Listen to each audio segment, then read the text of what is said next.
we can get the show on the road. So thanks very much, and welcome everybody. Really good to see a good turnout for this important session today. First of all, I'm Martin Taylor. I'm here as the sort of moderator to help with this Zoom meeting.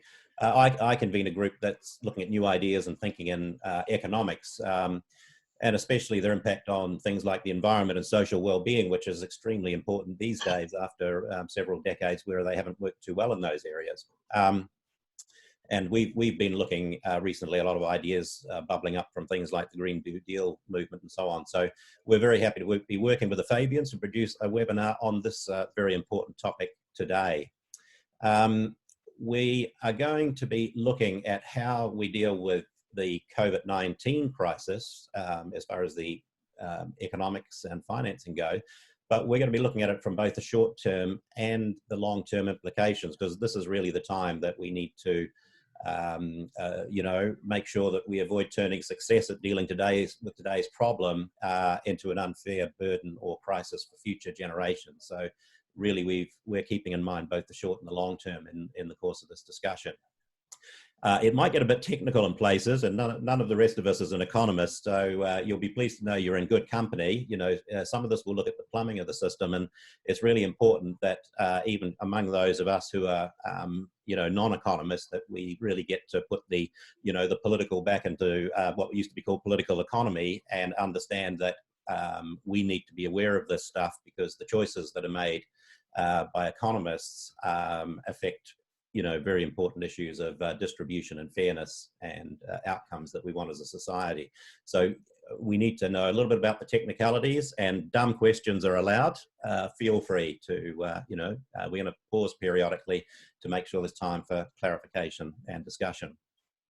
So it's now my great pleasure to introduce our speaker today, and Geoff Bertram.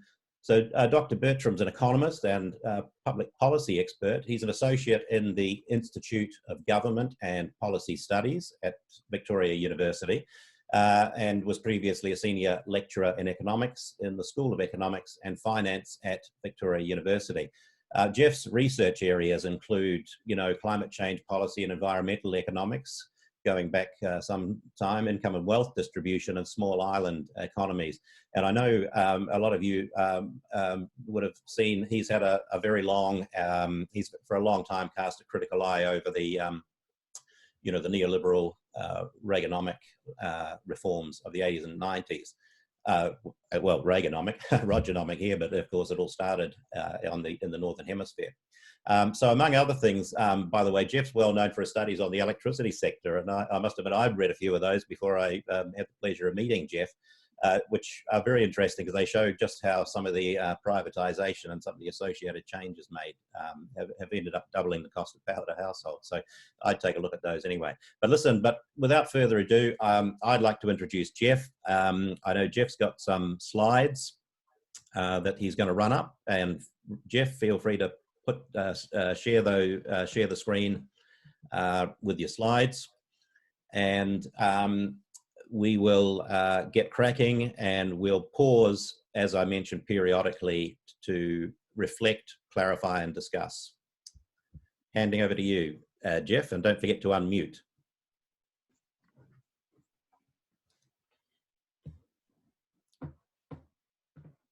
There. Now, can you hear me now? Yep. Okay. I have a small technical problem. My screen sharing's been disabled again. Okay. Brian, would you be able to sort that one out? While he's doing that, could I just explain a couple of things? The first is, this is the first time I've ever done a Zoom seminar.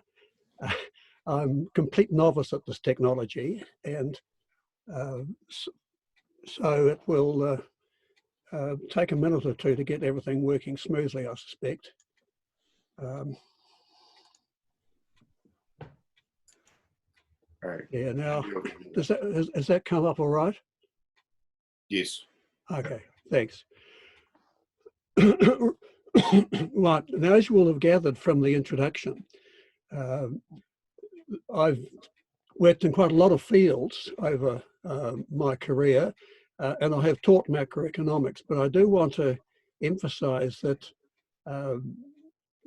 I don't have that much of a head start on a lot of the people who'll be on this conversation this morning in terms of grappling with the detail of how public finance works and how the monetary system interfaces with the real economy. So I just want to start with a disclaimer that I'm an old-time sort of Keynesian economist, and the approach that I bring to talking about this topic today is still very much the one that I originally was trained in back in the 1960s and 70s. And I try to modify it to take account of developments as we go along.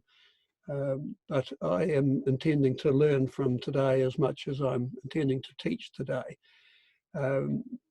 I did a couple of articles recently, one in the Herald and one on the Burl website, reflecting my frustration with the way that we discuss the budget, the fiscal policy, the way in which government interacts with the economy in New Zealand. And so this session has arisen largely because Martin and Mike asked me to elaborate on those articles. So if you haven't read those articles, take a look at them and you'll see what started me off into this discussion today.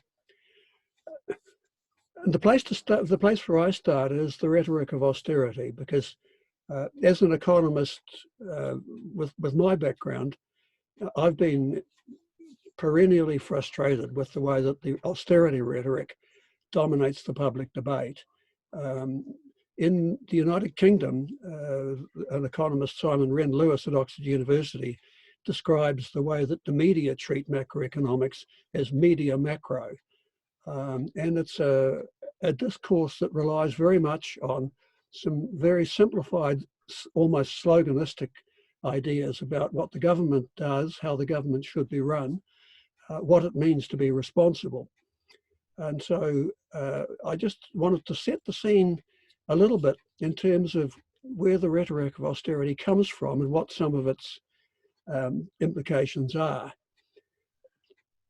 Back in the middle of the 20th century, we had the development of a welfare state in a number of the OECD economies, where the state sector expanded, provided a large number of services and benefit arrangements, and taxed effectively. And the reaction against that since Reagan and Thatcher has started with the idea of tax cuts, and along with the tax cuts, a shrinking of the state.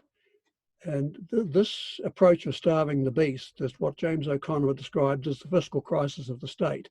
It's easier to win elections by promising tax cuts, unfortunately, but it's hard to sustain a large state sector without an adequate tax base.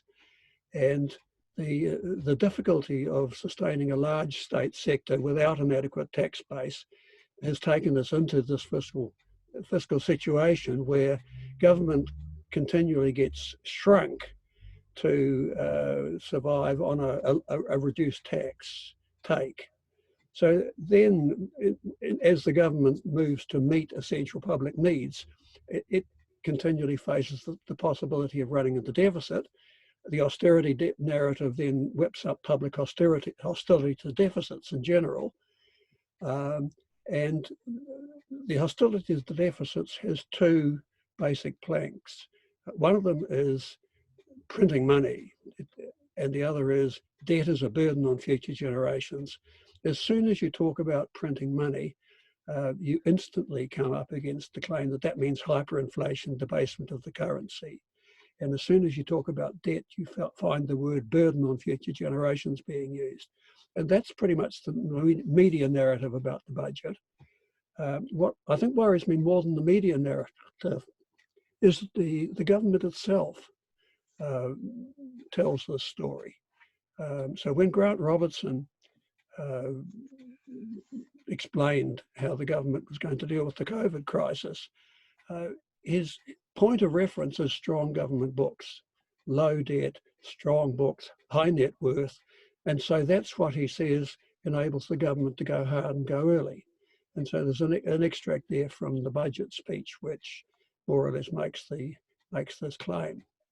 And there are a couple of things in there that I wanted to start by talking about. One of them is the idea that it is the government's debt that matters rather than the country's debt as a whole.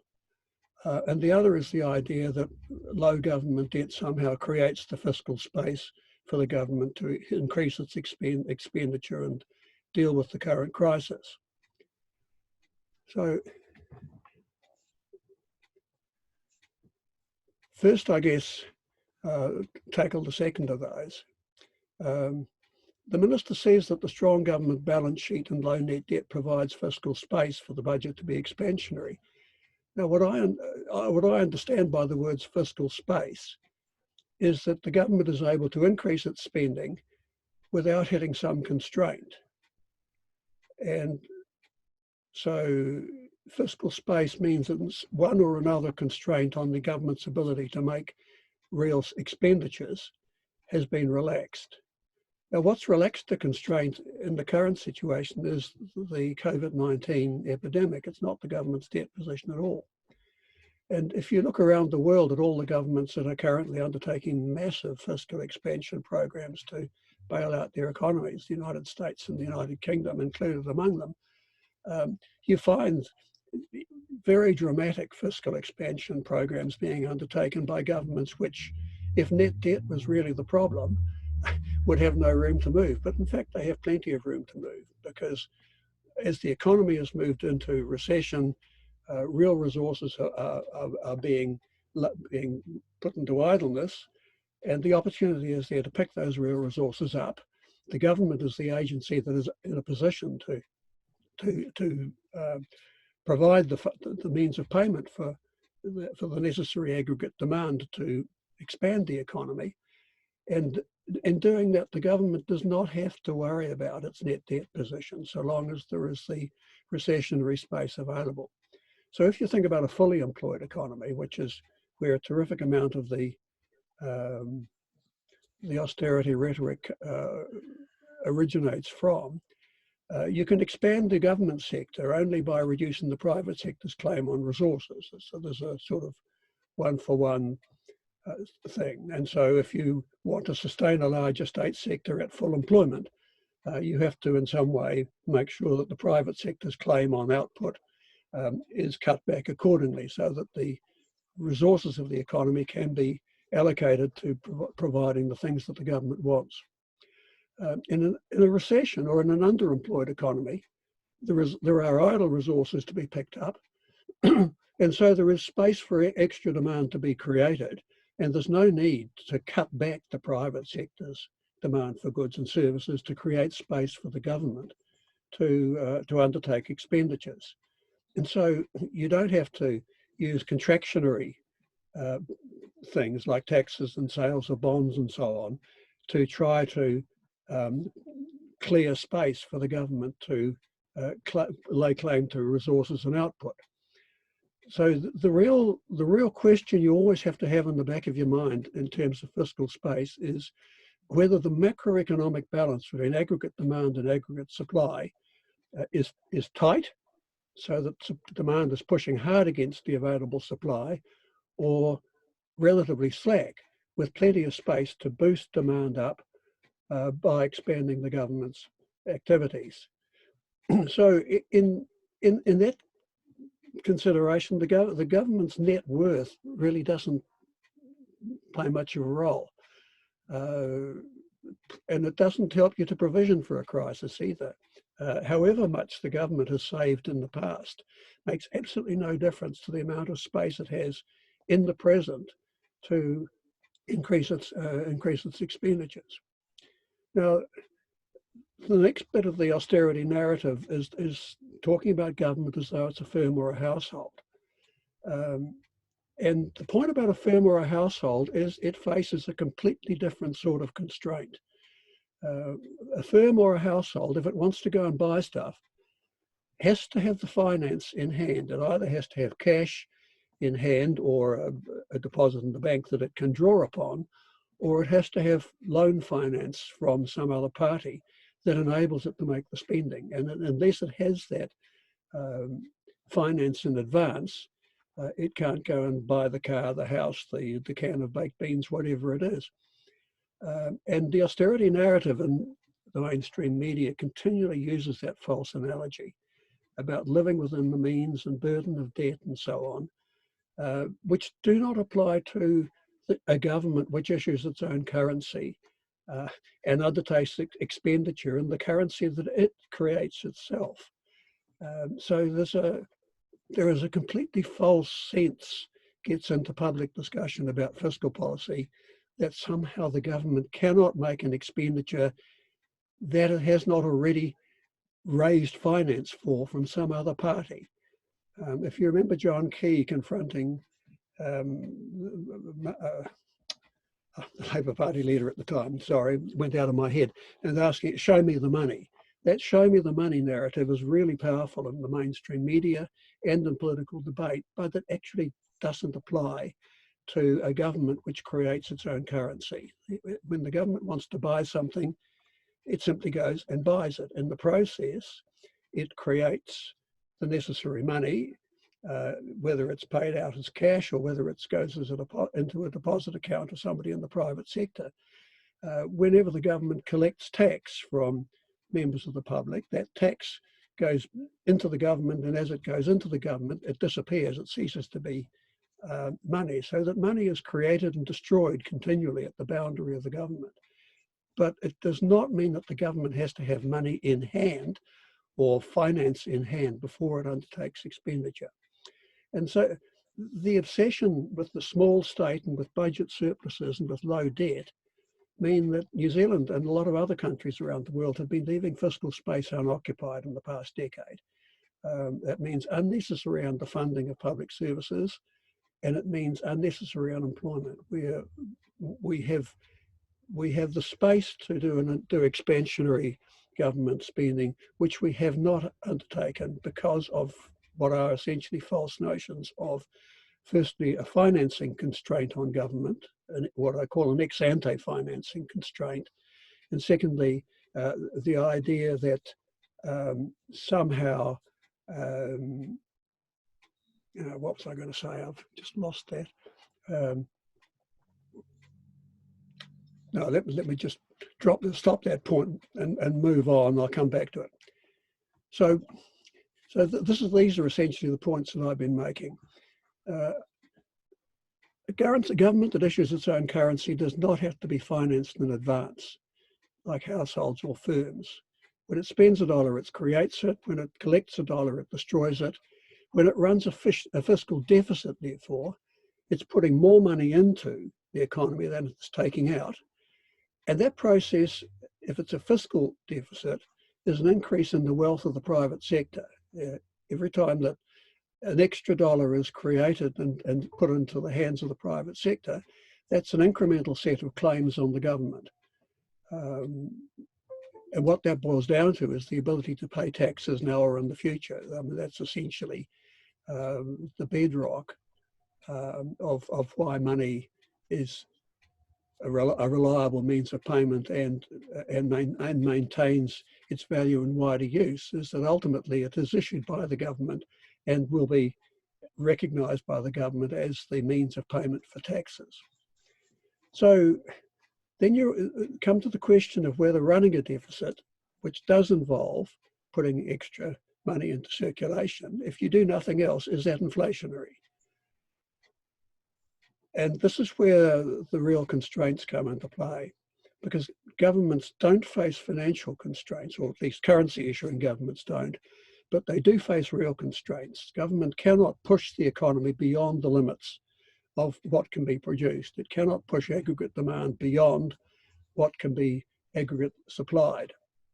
And so if the economy is a genuine full employment, and you run a deficit and thereby expand aggregate demand, yes, that can be inflationary because upward pressure on prices can result. But if the government is working in a depressed economy, that's not the case. Fiscal space is there, and in fact, the extra money that the government is putting out through the fiscal deficit is an essential part of making the expansion of aggregate demand effective and pushing the economy out towards full employment. So right now, where the economy is in the COVID downturn, the deficit can finance itself without having to rush around worrying about the upfront funding in the present period. And there's no benefit in the government's ability to operate now from its past austerity. The idea that because we saved in the last decade, we have an umbrella for the rainy day, I think rests on that false analogy that the government is like a household or a firm, but it's not.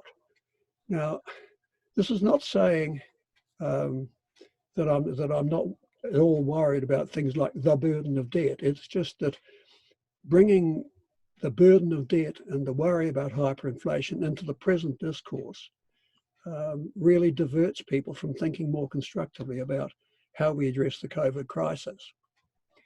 I just wanted to put a proviso to that, though.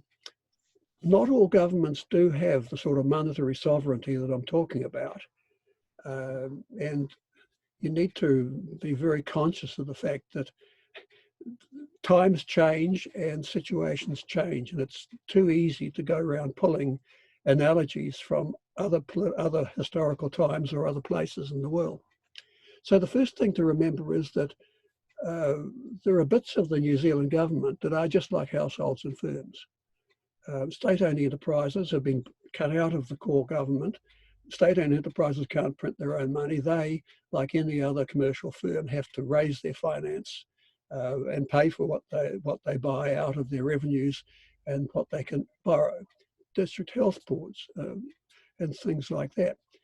Any government or country or territory that don't issue their own currency don't meet the conditions for monetary sovereignty. So the Eurozone countries like Greece and Italy, which rely on the euro, which they do not themselves produce or create, are faced with budgetary constraints that prevent them from undertaking stimulus programs. Greece conspicuously can't create the euros to pay off its external debts, as a result of which it's been subject to very serious austerity pressures. And at the moment, if you watch Germany is struggling with the fact that it's not using its own currency, the mark, it's on the euro. And therefore, to some extent, the ability of even the German government is constrained. In the United States and Australia, there are state governments, which again are indeed like households or firms. They have financing constraints on them, and local government in New Zealand conspicuously has a financial constraint. So it's the central core government that one is talking about here that has that ultimate ability to create and destroy money. And of course, countries with fixed exchange rates do lack full control over their currencies if they allow capital flows in and out. And countries on a gold standard obviously have the fetters of gold around their ankles. So the background, basically what that boils down to is that all economies have real resource constraints.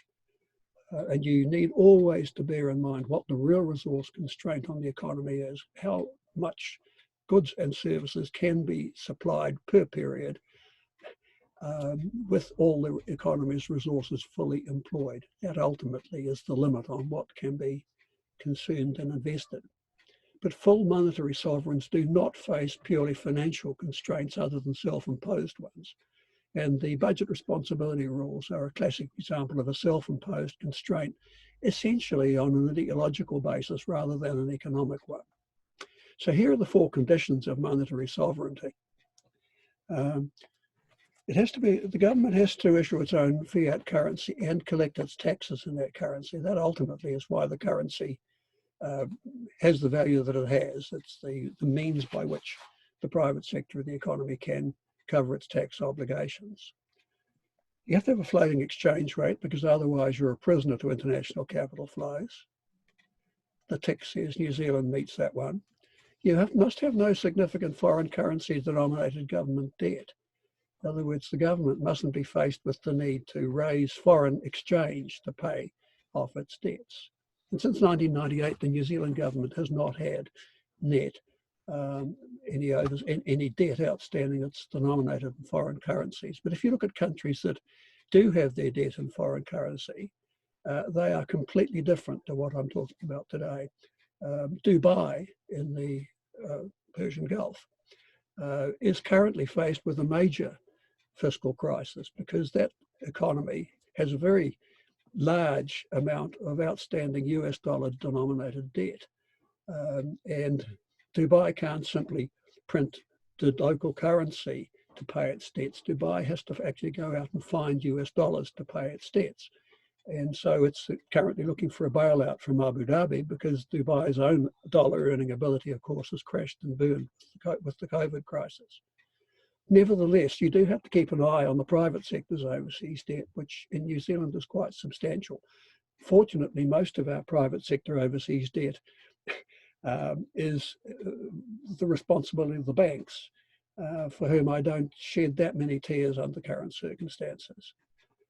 And the fourth thing is you have to be an economy that doesn't really depend on imported necessities that are priced in foreign currency. In other words, you can manage your own domestic economy without running into a very tight constraint on the supply of some key thing that your economy has to have to operate.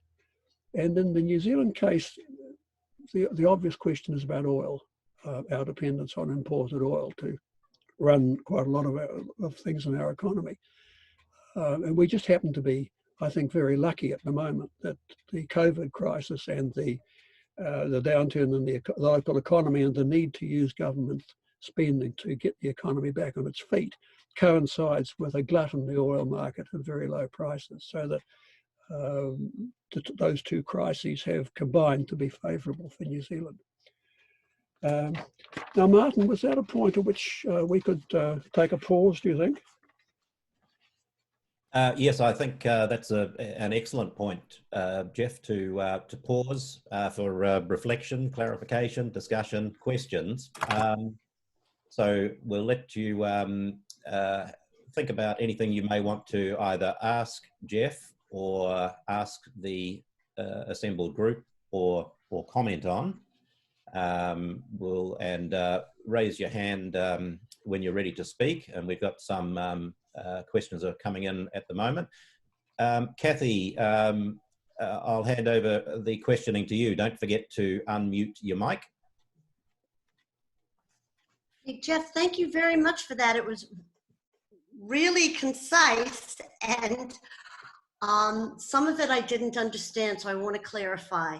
I had understood that money was debt or promise, and I don't understand how it is that when you say printing money, I had always thought that that meant that you simply create debt by making a promise to somebody else that the debt will be paid at some point, rather than actually physically printing money in a machine. So when you say that there are no budget constraints on a sovereign government because they can simply print money, how on earth does a country hold its exchange rate if they can just print it and spend it without there being some debt, i.e. some promise associated with that by the government that it can meet, like a bond? Well, yes, money is a debt. It's an IOU, an obligation of the government in a sense. When you hold a dollar in your hand, that is a claim on the New Zealand government, and you can exercise that claim in two ways, really. One is you can pay your taxes with it, and the government will accept that in payment for taxes, and that extinguishes the debt. The other thing is you can go to the Reserve Bank and say, I've got $1 here, give me $1, and they will give you $1. It's a very special sort of debt, you see. And it's not like all the other forms of debt we know, where the two sides to the debt have an undertaking to exchange something else for what is owed or credited. In the case of money, the only obligation the government has is to give you money in exchange for money. And the reason that this works in terms of giving you purchasing power is firstly that the government will take it as taxes. In other words, there is an ultimate reason why that is valuable to you as a private individual. And the second thing is that because this is the currency of a sovereign government, other people will allow you to use your money to buy things from them. And so it becomes a means of payment for transactions in the economy. Now, the second part of your question, though, is completely different from that first one of what sort of debt is it. The question of when your currency loses value or doesn't lose value is not as simple as just saying, every time you print a dollar, you debase its value. There are some situations where expanding the amount of purchasing power in the economy and pushing aggregate demand out will result in a rise in prices, and that will mean that the real purchasing power of your dollar goes down. There are other situations where that's not the case. Firstly, that is because if you're creating those dollars into a big fiscal space where there is lots of room for the economy to respond to extra spending of dollars by producing more goods and services, then you may have an increasing number of dollars, but they're chasing an increasing supply of goods. And so there's no reason for the value of the dollar to drop in the face of that. The second part of it is that just what the money that the government prints is, or that the government creates, is only a small part of the story of the total money supply for the economy. And it's not necessarily the case that when the government creates more money, that necessarily corresponds to an increase in the total money supply that might put inflationary pressure on the economies, on the money's value. And that's because a terrific amount of the money in the economy actually is created by bank credit.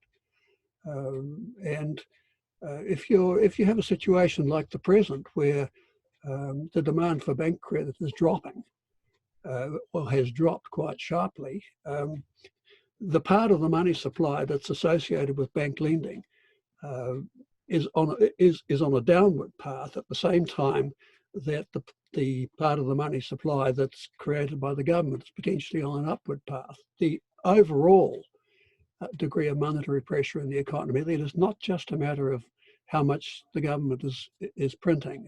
It's a wider issue than that. I'm not sure if that quite explains the situation, but I do worry that an awful lot of people just have an absolute equation in their mind that says printing money equals inflation and debasement, and that's not the way things work in a modern economy. It's a great deal more complex than that. Thanks, Geoff. That's excellent, and thanks for a great question, Kathy. Much appreciated. I think we've all been illuminated quite a bit from that excellent question. Jamie, you've got your hand up. Would you like to ask a question or make a comment? Yes, thank you, Geoff. I heard you on the radio yesterday afternoon with Wallace Chapman, and you explained or tried to explain to them much of what you're saying today, but in a briefer form. One thing I've always had a question about is you say that the government can issue money as a liability without taxing or issuing bonds. Now, a bond, so the Treasury's account at the Reserve Bank it's like its checking account. It's like it's an asset of the government and a liability of the Reserve Bank. And if that account, the numbers in that account is increased on the liability side of the Reserve Bank's balance sheet, without there being a balancing asset on the Reserve Bank's balance sheet, wouldn't that put the Reserve Bank's balance sheet out of balance? Like, doesn't there need to be something like a government bond or something there, an asset of the Reserve Bank and a liability of the government to balance the Reserve Bank's balance sheet before money can be spent out, you know, which then becomes bank reserves in the banking system, which are also a liability on the Reserve Bank's balance sheet? Doesn't there need to be a balancing asset somewhere on the Reserve Bank's balance sheet? Now, I'll tread into this with some care, because I confess that I'm still uncertain whether there is a real difference between two ways in which you can do this particular operation. And anybody who's specialist in this area is welcome to leap in. On the one hand, you can have an arrangement where the Reserve Bank provides an overdraft facility to the Treasury, essentially. Yeah. The Treasury can draw down that overdraft facility in order to make expenditures with money being created in the process. And some entry will have to go onto the Reserve Bank's balance sheet, obviously, to reflect the overdraft, which, as you say, in conventional accounting terms, gets recorded as an asset. The other way of doing it is for the Treasury to actually issue a pile of bonds, IOUs, which it then gives to the Reserve Bank, and the Reserve Bank pays it for those bonds. And so the Reserve Bank has a set of Treasury bonds which it can pop onto its balance sheet as the opposite item to the money it's provided for the government. Now, those two operations have essentially the same outcome, which is that the Treasury has the money to, goes and spends the money. The money is created with the Reserve Bank as the original source of it. And because the Reserve Bank and the Treasury are both part of a single Crown entity, it's like shuffling money around within your family. You lend to your son to buy a car. Now, how do you actually write up the household's balance sheet? There's an asset here, and there's there's some notional liability, but the household as a whole, when you make those transfers, they're within the household. Now, I've just said that the government is not like a household, so I'm realizing that that's a dangerous analogy to get into. I'm trying to find a way of putting it that doesn't get me into dangerous country. But to me, it does seem that there is no obvious difference between the Treasury simply having an overdraft facility at the Reserve Bank, which I gather it does, and the Treasury selling bonds directly to the Reserve Bank. In both cases, the Reserve Bank's balance sheet will have to reflect the consequences of that transaction, but in both cases, it's within the government as a whole, and so it washes out. The government is borrowing from itself essentially, and in the process, creating the purchasing power that the Treasury then exercises. But does that answer your question? Yes, my understanding is that from 1936 until about 1987, 1988, the New Zealand government or Treasury had a overdraft facility at the Reserve Bank, which they used regularly for all sorts of things. Yep. But that I don't know. I didn't know whether that was still active. I know that in the UK, the Bank of England is just is using what they call the Ways and Means Advances facility that the UK Treasury has at the Bank of England, because they don't want to issue too many bonds at once and affect the bond market and all that. But I didn't know whether the New Zealand Treasury had a facility at the Reserve Bank still. But I suppose it would be very easy to activate if they didn't. Thanks. Excellent question, Jamie, and thanks, Geoff. I'm going to take a couple of other questions. We'll need to move on, and I know there's quite a few keen questioners. Warwick, you had your hand up. Oh, thank you, Geoff. Is this what you're proposing similar to, or the modern monetary theory as proposed by people such as Bill Mitchell from the University of Newcastle and Stephanie Kelton? And also the other question that's sort of related to it, what's the difference between modern monetary theory, positive money, and social credit?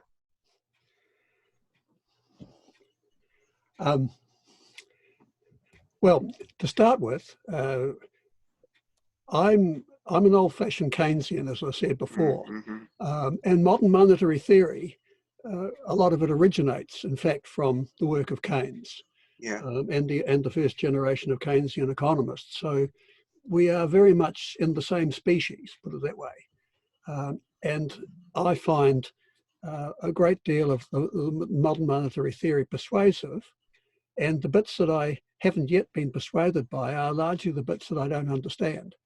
And that's not a criticism of modern monetary theory, I want to emphasize. It's a criticism of the mental furniture that I bring, I guess, to thinking about macroeconomics. Yes. So yes, I think what I'm saying essentially is supportive of what the modern monetary theorists are saying.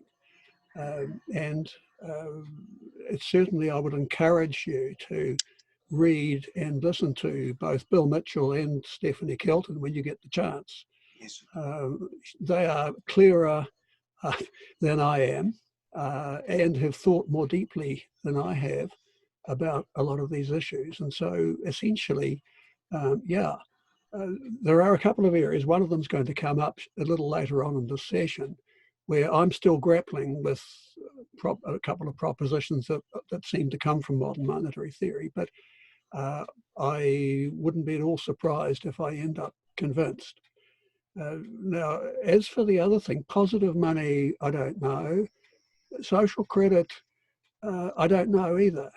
I mean, there's more to social credit than just the sort of thing that modern monetary theory is talking about. And so again, they're species within the same sort of box. But having overlaps is not the same as being identical. And quite frankly, I don't want to get into the debate about, which particular approach is necessarily the right approach. I'm trying to work my way through the question of how do we free up the minds of people who are running the government and the treasury and writing in the media to get them out of the budget responsibility space and the austerity box and into a more constructive way of thinking about the role of the government. And ultimately, to me, whatever contributes towards that is positive. So I don't pretend to have a monopoly of wisdom on this stuff. And I don't necessarily want to try to give you an authoritative judgment of this group or that group or the other group is the truth. Thanks. I think we all struggle with this a bit.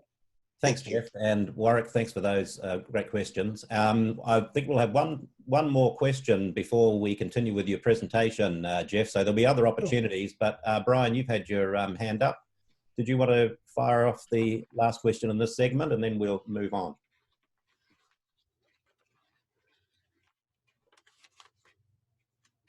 Brian? Hi, can you hear me? Off unmute? Yeah. Thanks. First of all, thanks, Geoff. It's very lucid exposition, and I think it sounds right to me that it doesn't really matter how new money makes it from the Reserve Bank to the government so it can spend it, whether it's via the bond market, a direct purchase, if you like, of a government bond by the Reserve Bank, or simply credit it to its account. In each case, you're increasing the monetary base, and that will show up as an increase in settlement cash and the deposits that the banks have in their accounts at the Reserve Bank. The thing that's been missing from the narrative so far is that the Reserve Bank does pay interest on those sums. The interest rate at the moment is really low. It's the official cash rate. It's almost zero, may go to zero.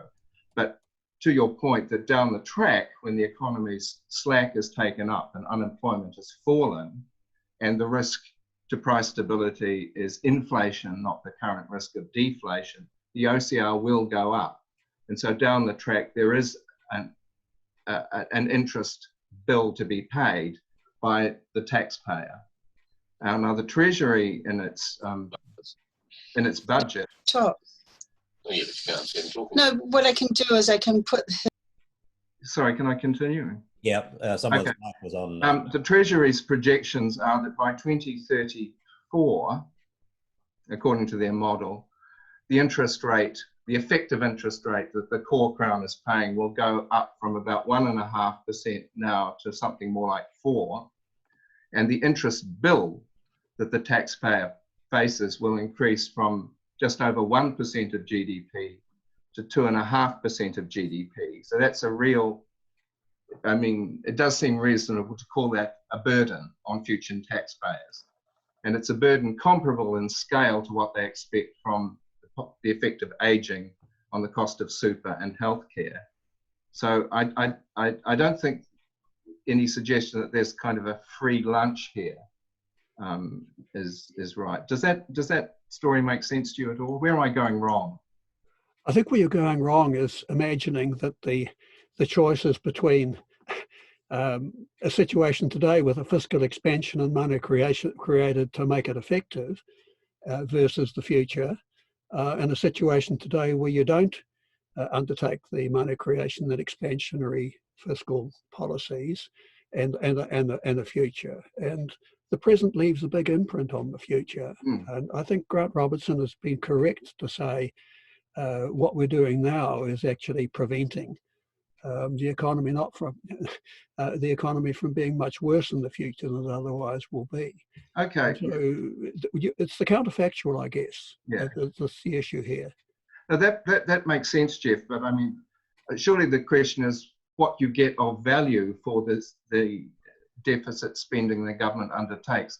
Is it of value to the future taxpayers?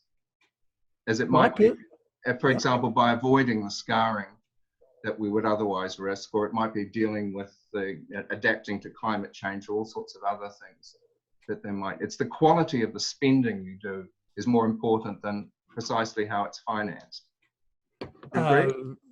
I'd reverse the order of importance possibly, but I agree with you basically. You know, there's a lovely passage in Keynes, I think it's General Theory, where he says, you know, you could do this by digging holes and filling them in again, and you know, what you leave for the future is nothing. It does the job. Obviously, if you can do something more useful and productive, then yeah, go do it. But the alternative of doing nothing leaves you with an impoverished future relative to what you're achieving. And so the question of what is and what isn't a burden really requires you to have in your mind relative to what situation. Okay. Thanks. We'll come back to that in a minute anyway.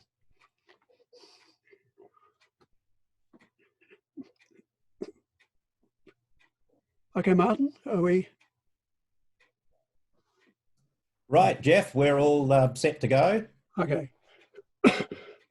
I just thought, you know, if I'd throw this slide in about money aggregates, and to me, there's something deceptively solid looking about these bars. So I just ask you not to get the sense that, gee, we know what the quantity of money is, and somehow it is. It's a really clear-cut thing, because back in the days, and when I first learned economics, we used to talk confidently about the supply of money, and draw a thing called the LM curve that was based on the supply of money and its allocation by the interest rate and so on. But Reserve banks 20 or 30 years ago gave up trying to control the supply of money and settled for controlling the interest rate instead. And the reason is that these magnitudes that are on the chart are, however solid they may look, are subject to continual flows through them, which makes them sometimes fade away on your hands. So just these, though, are the magnitudes as of March of 2020 in the New Zealand monetary statistics. On the left is base money, and base money is the type of money that is directly created by the government, and it consists of actual currency that's issued and settlement balances of the banks in the Reserve Bank. And you can see there's, when the Reserve Bank that makes bond purchases, for example, it buys bonds from the banks, the money goes into the bank's settlement balances in the Reserve Bank. Then there's narrow money, M1, and narrow money is comprised of the currency, the notes and coin that members of the public are using for their transactions, and the demand deposits that they hold in the commercial banks. You can see that it's about 3 times as big as the base money and currently. And when the Treasury makes expenditures to the private sector, it puts money in to their demand deposits here. And so this is the bit where the the injections associated with the budget deficit go. And then there is this very big chunk here, savings and term deposits, which are the result of credit created by the banking system. And because the banks are pretty well unrestrained in their ability to create credit up to the limit of what demand for credit there may be from the private sector at any given interest rate, that bit there and associated with it, this bit here, the demand deposits, is very much something that is determined by decisions made in the commercial banking sector rather than decisions made back here by the government and Reserve Bank, which the Reserve Bank no longer tries to control the supply of money in a direct sense and relies simply on the interest rate. That is, it's targeting the real economy's demand for loan credit at any particular interest rate, and therefore the level of investment and debt financed spending that the real economy undertakes, rather than trying to control the money supply directly. So when you have an increase in settlement balances here at the Reserve Bank, in a sense that enables the banks to make more credit available, but it doesn't guarantee that they will or that they'll be able to. If the banks are faced with a situation, which I suspect they are now, where a lot of private individuals are trying to pay debt down rather than take on more, then simply pushing, it's what you call pushing on a piece of string, pushing at this end of the monetary constellation does not really guarantee what happens at that end of it, because the demand for credit at the prevailing interest rate sets the limit to new lending. And right now, I think the demand for credit is pretty weak. And so what I was saying earlier is that if the government is pushing created money in here, but the banks are finding that this part of their operation is forced to contract, you have swings as well as roundabouts in the amount of liquidity that's available in the economy to finance real expenditures. And what this means, I think, and I still struggle with this somewhat, when the banks make a new loan, they are creating non-base money. And when they collect loan repayments, non-base money is being destroyed. And what that means is that when households repay their mortgages, they actually, in a sense, eliminate the money associated with the mortgage. Sorry, there was a question coming in, was there, Martin? No, Geoff, it was someone's microphone off. Okay. Oh, rightio. So the important point about this diagram anyway is that all of those stocks are continually being changed by flows. There are flows going in and out and in and out of all of them. And so they can be a bit will-o'-the-wisp-ish. If you're watching settlement cash balances, that was $22 billion back in March. If you look at the budget documents, they're about to go up to about $60 billion as the Reserve Bank undertakes its large-scale asset purchases and so on. So there are very big shifts in the components of this chart going on. But what I wanted really to talk about in this segment is the question of the debt burden, because there's such a lot of rhetoric around about the burden of debt, and I think it's worth just unpicking that a little bit. So to start with, I wanted to say that debt has many shapes, and some of them are burdensome and some of them are not. And who exactly has a burden needs to be thought about very carefully, because every debt, other than, as we talked about earlier, money, every debt has the two sides to it. There is a creditor and a borrower. For every dollar of debt servicing that the borrower has to pay, the creditor is collecting $1. And so if the creditor and the debtor are in the same national entity, if they're all New Zealanders, then the debt servicing is a burden for some and a benefit for others within the community. And when you go to macroeconomic aggregates, you have a sort of offsetting or net zero set of transactions. Really, they're transfers within the community, and therefore they affect the distribution of income and the distribution of wealth over time. So just to unpick that a little bit, first off, when a firm or a household borrows, for example, to raise a mortgage or buy a car or a new fridge or whatever, it's undertaking the obligation to make future sacrifices to service and repay that debt, which you can say is a burden. But if the loan finance is enabling that firm or household to improve its wealth position in the future, then it can be a profitable win-win transaction. So, I mean, the whole point of quite a lot of debt in the commercial world, not all debt in the commercial world, I hasten to add, but quite a bit of debt in the commercial world is the working capital sort of benefit that your business works better, you create more wealth, you actually raise the general welfare, and you share the benefits of that extra welfare between yourself and your creditor. When a country borrows from overseas, you're making the same undertaking internationally. The citizens have to make collective sacrifices to service the debt obligation. If the borrowing increases future export earnings, then you have a surplus generated which can be shared between the parties.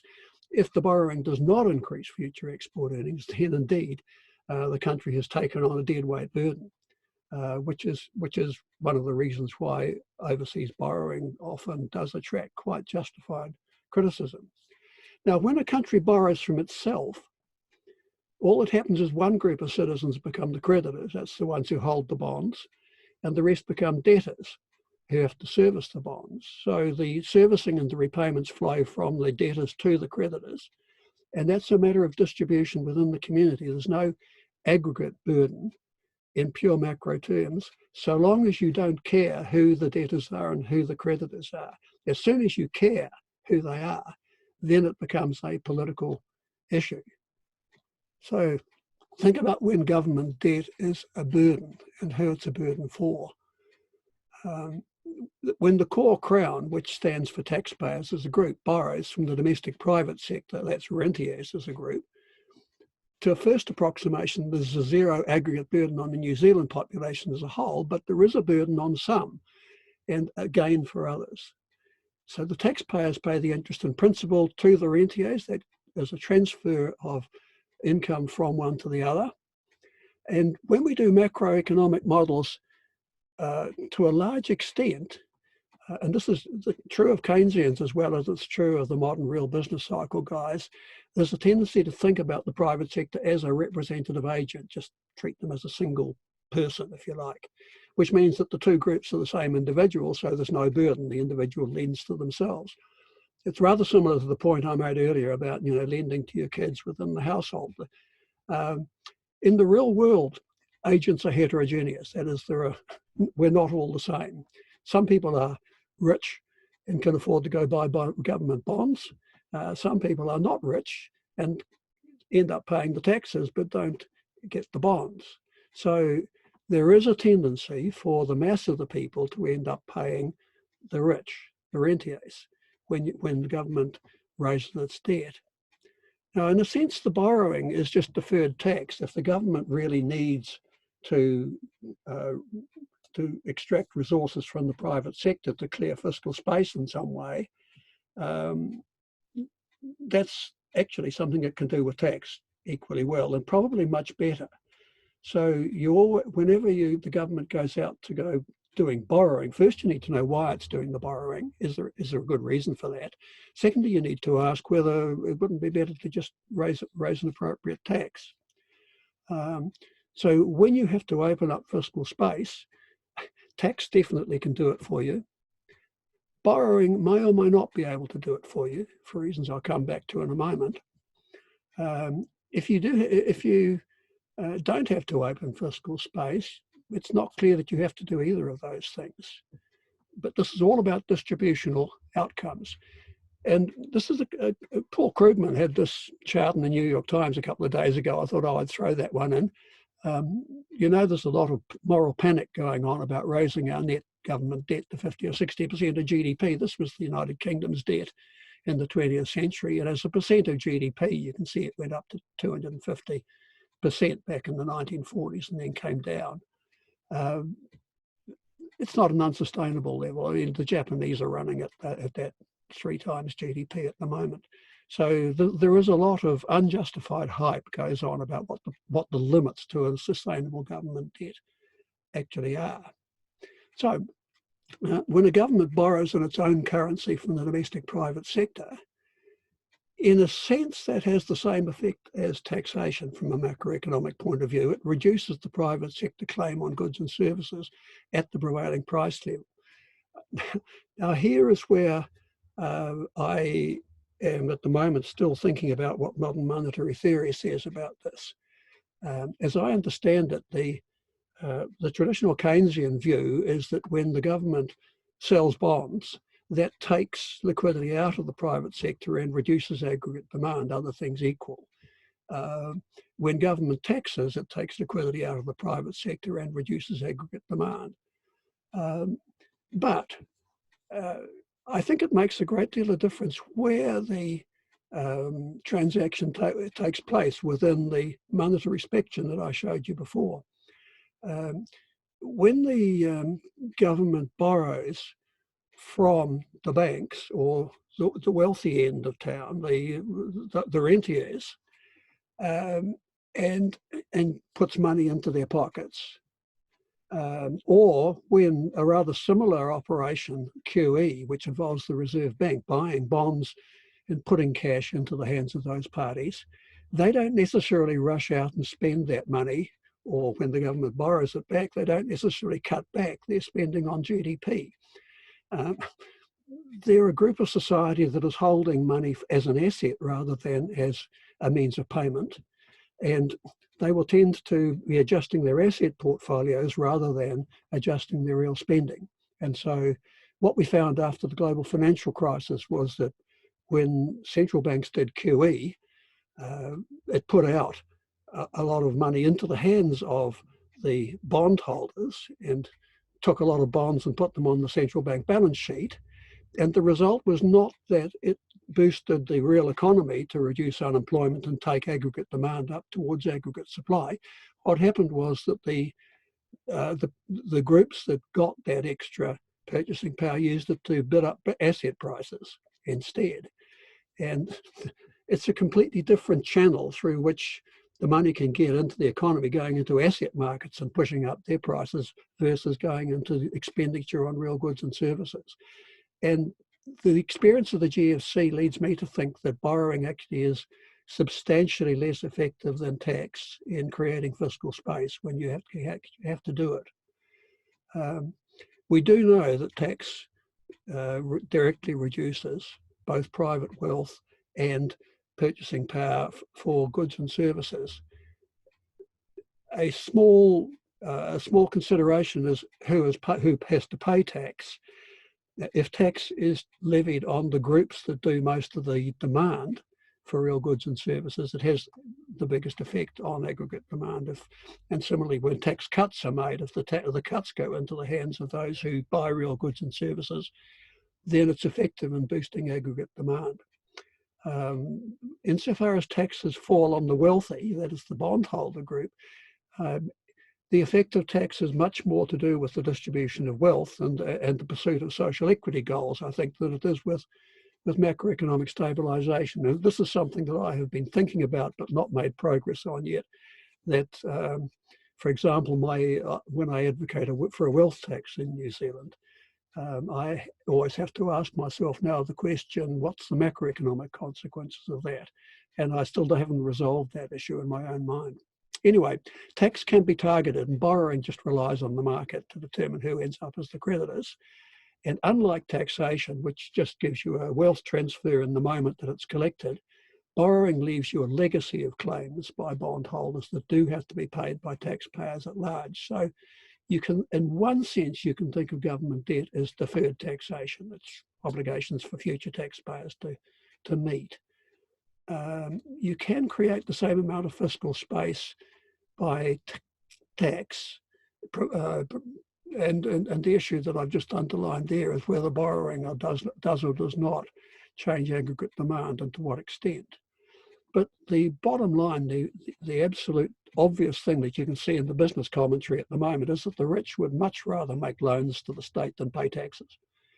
And so there's a whole chorus of business spokespeople out there saying, gee, interest rates are low, why doesn't the government just borrow from us, give us enduring obligations that entitle us to future reward, rather than coming and taxing us.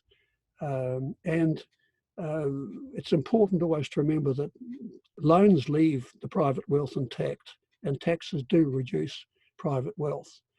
And I went to look at Adam Smith's Wealth of Nations, book 4, about this the other day, because book 4 is about government finance, and I found Smith saying rather the same thing, to my surprise, I confess.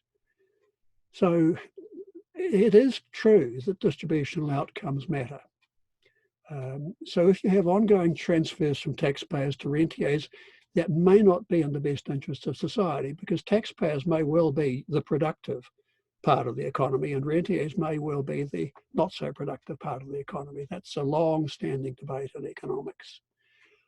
But a state that uses debt rather than tax to create fiscal space becomes increasingly a passive conduit for transfers from the poor to the rich, rather than being an active agent in the economy. And so there's an idea of a debt burden there. It's ultimately an efficiency argument about debt rather than just a burden argument. But it's quite different from the austerity narrative idea that which continually pretends that it's a net burden, as if it's a burden on society as a whole, which it's not.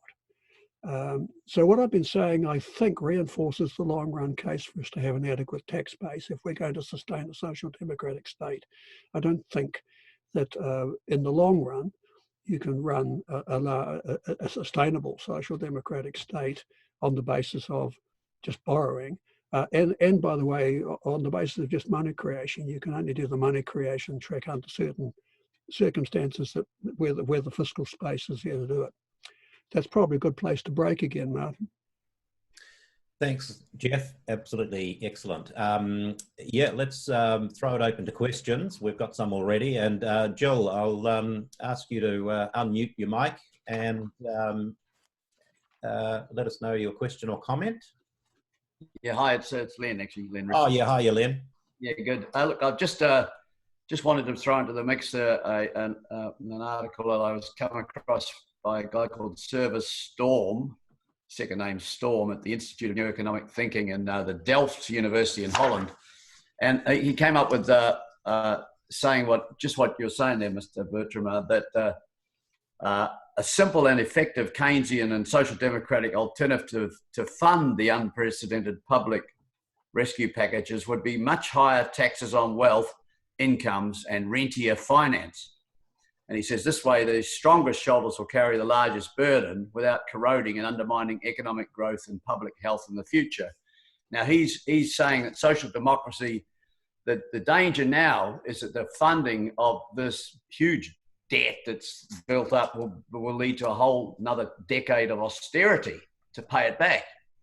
And he's saying, no, raise the taxes. That's the best way to get that money back. So I just throw that in the mix, and people, I mean, that's the Keynesian solution, you know, but it takes some guts because you've got to take on the power.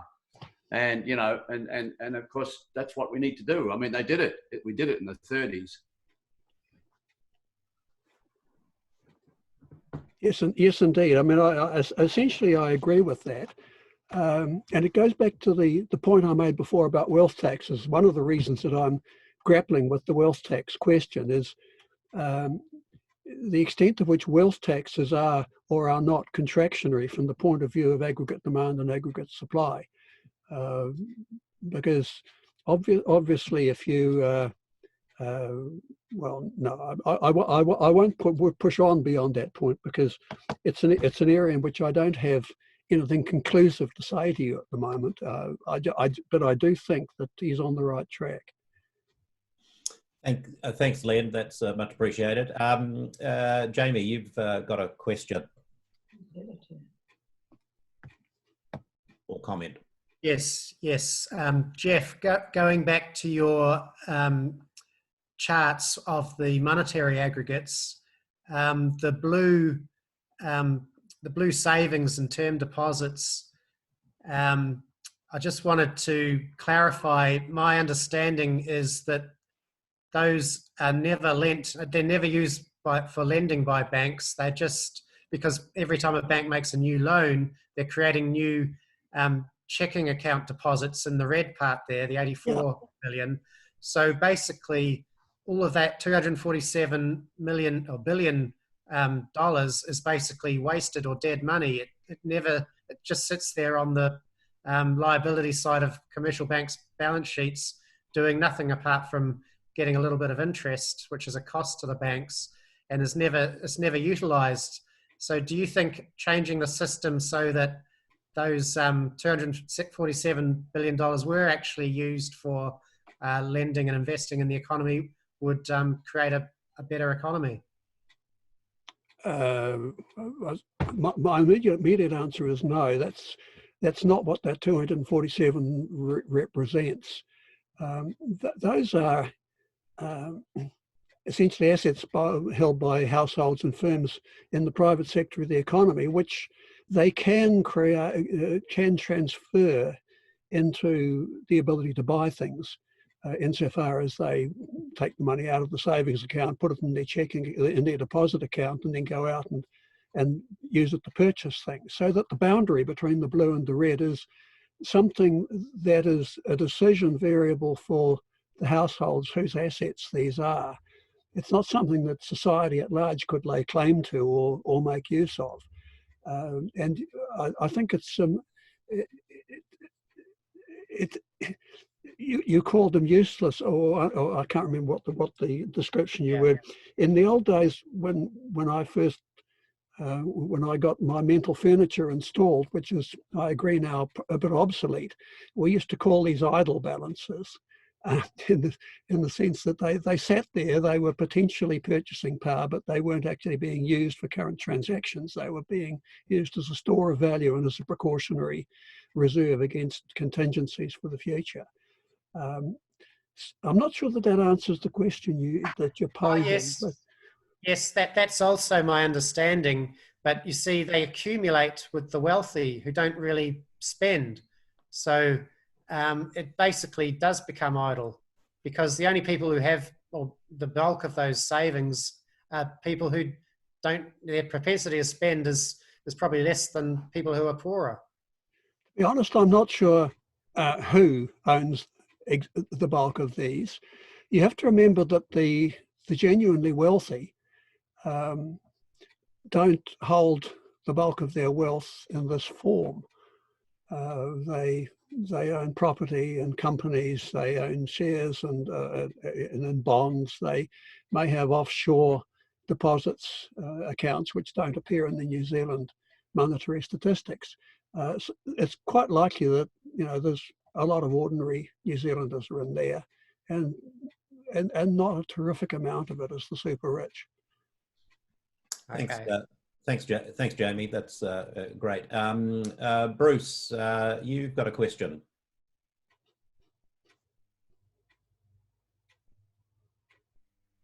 If you want to unmute yourself. Yeah, I've just unmuted. Yeah, it took me a moment to find unmute. Sorry about that. You're Hi, on. Geoff. Good to see you. Bruce Anderson here. I wonder if I could turn the conversation a bit. I mean, there's a long debate to have about debt in general and debt in banks as opposed to so-called deposits.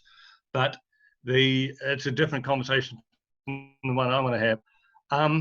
You haven't spoken much about the effect of what people call helicopter money, and the trickle up effect. I have two questions. One is, are you clearly confident that the best place to put the money created is at the bottom of the wealth and income pyramid? And two, how do you feel about it as being used to create wealth at the bottom of the pyramid as well as spending capacity? Because one of the big issues at the bottom of the wealth pyramid is that people don't have financial wealth, and so any small new cost, any bumpy cost, any lumpy cost, throws them into bad debt situations. So the idea of creating more powerful KiwiSaver bases or something like that, creating a bit of wealth at the bottom of the pyramid through creating and giving money, seems to be a good thing. But what have we been thinking about in terms of how best to stimulate both the economy and poor, low-level financial resilience? Well, yeah, I hadn't said a great deal specifically about helicopter money in the main set of slides, so I just thought I'll run you a couple of other slides that I've got here about that, making, I think, exactly the point that you're making. Thank you. There are three channels through which you see the money creation discussion going in the literature. The first one's quantitative easing, which is where the central bank creates new money and uses it to buy in financial assets from the private sector. Second one is overt monetary financing, which is where the central bank provides money to the Treasury, which then goes out and spends it through fiscal policies. And the third one is helicopter money, where newly created money is simply distributed in lump sums across the population. Essentially, you take a helicopter full of dollars, you drop them onto people. And the differences, there are two essential differences that come into play here. The first one is that when you look at quantitative easing, that involves the central bank buying in assets from the private sector on the open market, which means that the payment for those purchases goes into the hands in the first instance of those who are actually already holding a lot of those assets. In the aggregate, the private sector is changing the composition of its financial wealth portfolio, less bonds and more money. So it's a shuffling of the existing wealth. It's not an increase in anybody's wealth in the first instance. What happens is the central bank's balance sheet expands. It's got more liabilities and more assets. And the outcomes of that, on the one hand, some increased availability of credit, and on the other hand, some increased demand for other assets. And what we found in the GFC with QE, and what I think we're probably going to see with the large-scale asset purchases that the Reserve Bank's talking about now, is that there's less impact on the availability of credit and interest rates than there is on the increased demand for other assets. You can see this with the US Federal Reserve at the moment, almost explicitly propping up the Dow Jones for Donald Trump's benefit, that the QE program is actually pushing liquidity into the asset markets rather than into real demand for goods and services. So the main beneficiaries are private sector wealth holders. It's really just an asset swap. And its effect on aggregate demand only works so far as it does bring the interest rate down and stimulate some debt finance spending. Quite different from that is overt money finance, which is the one where the Treasury gets an overdraft or sells bonds to the Reserve Bank, and the newly created money is actually used to make purchases from the private sector or to make transfers into the private sector. That's an increase in private sector wealth rather than just a shuffling of wealth in the private sector between bonds and money. In this case, you actually are increasing the private sector's wealth and purchasing power. And the specific purposes for which you do that will be determined by the agency that's making the payments. So it could be wage subsidies, it can be grants to threatened businesses, it can be procurement, like paid advertisements in the news media to prop up their revenues. So the central bank provides the money. The macroeconomics is that there's increased purchasing power for the private sector. And again, there's two ways that the private sector can use that extra purchasing power. It may go and buy more goods and services, increased aggregate demand. And to the extent that it does that, you get an expansion. Or recipients of the newly created money may actually use it to pay down their existing debts, to deleverage to some extent, in which case, rather than going through to increased aggregate demand, the money vanishes into essentially a contraction of the money supply. The distributional impact here is the targeted beneficiaries. So if you target those fiscal stimuli to the bottom end of the income distribution, then you have a very directly progressive effect. If you target it at the middle of the income distribution, which is where, for example, wage subsidies and grants to business and so on tend to go, then you have a different distributional outcome. In other words, there's an opportunity here to tailor-make the impact of the stimulus. Third one is helicopter money, and this is just the random distribution of cash across the population. Australia did it in the global financial crisis, and it's revisiting it now, and I know that Grant Robertson's thinking about it.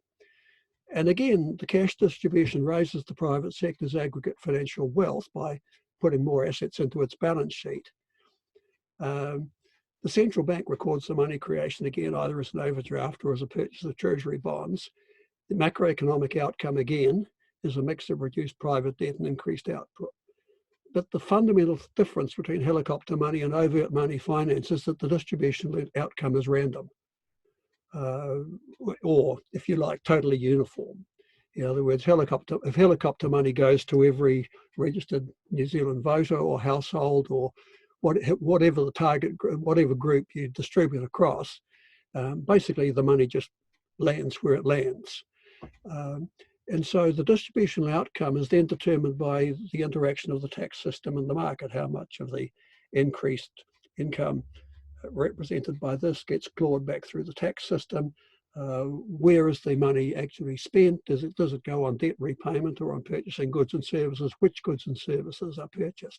So the essential difference between QE and the other two is that there is no increase in private sector wealth from QE. It's just a shuffling of portfolios. And presumably there's a gain for the private sector wealth holders there, because otherwise they wouldn't enter into the transaction. They have to see a benefit in it. So there is a second order gain. But first order, there's no change in wealth. And the other two both are transactions that increase the private sector wealth. And then the issue is whose wealth is increased. With overt money financing of a deficit where the spending is explicitly targeted, you can decide who gets it. With helicopter money, you essentially just chuck it out there and then leave the market system to determine through what channels that money comes into play on the economy. Now, that's a sort of a long answer to a simple question. I hope it's sort of helpful. Sorry, can I just make a quick statement? Sorry, yeah, when I talk helicopter money, I'm essentially talking helicopter money targeted like missiles, not spread over the entire population. So it's your overt fiscal deficit, but particularly targeted at the bottom end of the pyramid. So just for clarification there. Thanks, Geoff. So that's what I'm calling overt money finance then, yeah. I guess, rather than helicopter money. And terminologically, you can get into all sorts of problems with this stuff. Geoff, I'll take one more question, and while I do you want to get ready for your final slides, and we'll then we're running out of time. Discussion at the end. Okay. So Brian, you've had your hand up for a bit. Yeah, it's a question for Geoff. When you were talking about rentiers and raising taxes, does it make a difference if instead of talking about rentiers, you talk about savers? If the purchasers of government bonds are the institutional custodians of people's hard-earned savings, does that alter your picture of what's going on here? And if you talk about the alternative of raising taxes, surely it matters whose taxes you raise. Otherwise, it seems like a counterproductive thing to do if you've got a problem of a collapse in aggregate demand. Wouldn't you be reducing it even more? Those are the two questions I had when you were talking about that. There's three answers, I guess. The first one, the distinction between rentiers and savers is essentially a moral discourse, and I don't think it affects what I'm saying. I mean, I'm not judging one way or another whether it's hard-earned savings that you're looking at or just inherited wealth being thrown around or something else. In terms of tax increases, I'm certainly not advocating that we rush in and do tax increases right now. there's a time for your tax increases. Right at the point where you've been hit by a major contractionary shock is not the moment to actually do that. I think one has to characterise the fiscal package that we've just been working our way through is the biggest tax cut in New Zealand history. It's basically simply a great negative tax provided to businesses and households through wage subsidies and other grants and so on.